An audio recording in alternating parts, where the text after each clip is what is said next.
من يوم ما خلقنا واحنا نسمع ونقرا ونشوف حوادث سير بتقشعر البدن على نفس الطريق.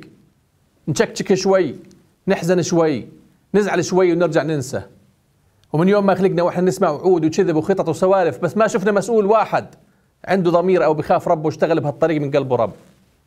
عيب وخجل على حكومات تعتبر حالها مسؤولة وقادرة وعندها رؤية وطول نهارها تتغنى بالإنسان أغلى ما تملك، وحاطة كل حرها وقرها بعمان وكابة باقي الأردن. وعيب وخجل على اللي بيسموا حالهم مسؤولين، بيظلوا قاعدين على كراسيهم وكل يوم بموتوا من أولادنا على طريق الموت الصحراوي. عيب وخجل إنه الطريق اللي بمر من الجنوب كله وبشبكنا بالخليج مش إحنا اللي سويناه. إجانا بهالزمانات تبرع من العراق ومنح إصلاحه من الخليج، بس بلعوهن رجالات الله. عشرات آلاف السيارات بتمر منه وآلاف الناس من الوفيات، ما خلت الحكومة تحس وتخجل على حالها. أما المفاعل النووي اللي بيضربوا سيفه قاعدين عادي يكلف 10 مليارات، واتفاقية الغاز مع الصهاينة اللي ربطتنا ب15 مليار عادي، ما هو دم الأردني صلصة بندورة وما يندلق على الطريق. بتقدر الحكومة تقول لنا قديش خصصت من موازنة السنة؟ وعجز ال 450 مليون دينار اللي مصتها من دمنا قديش خصصت منها للطريق الصحراوي؟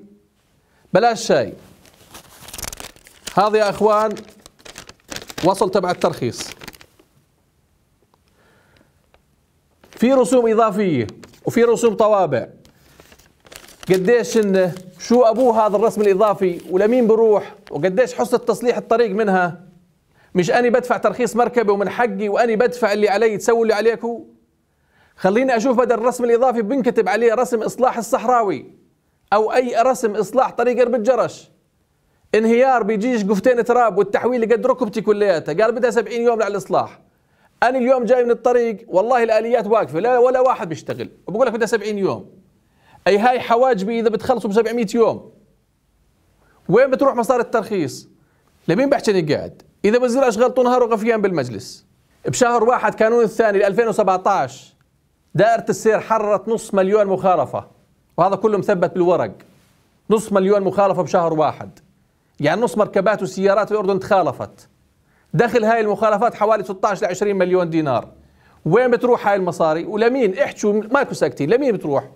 ترخيصه بندفع، مخالفاته بندفع، لعانة حرسه بندفع.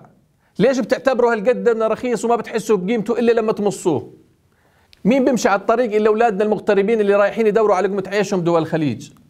مين بيمشي على الطريق إلا أولادنا اللي رايحين جايين يخدموا البلد من العقبة لعمان؟ يعني ما راح تنتبهوا له إلا لما يسيل دم نقي حسب مفاهيمكم ولا سمح الله من واحد مسؤول كبير حتى تحسوا بخطورته؟ تخيلوا لو القمة العربية راح تنعقد بالطفيلة، بيظل حال الطريق هيك؟ مئات الملايين من الدنانير خسرناها على الطريق الصحراوي، لو صلحناها كان أوفر علينا مليون مرة. هاي من الناحية المادية. أما من الناحية الإنسانية فوالله واللي خلق الخلق قطرة دم واحد بتسوى عندي كل ربطات العنق والإجرافات اللي تاجرت وتراخت بحماية دمنا. يا مسؤول يا وزير، إذا أنت مش قدها استحي واترك وروح. في مين غيرك بخاف على البلد وولاد البلد أكثر منك؟ دمنا مش رخيص ولا دم على الأمهات المكلومات، بس شوية خجل.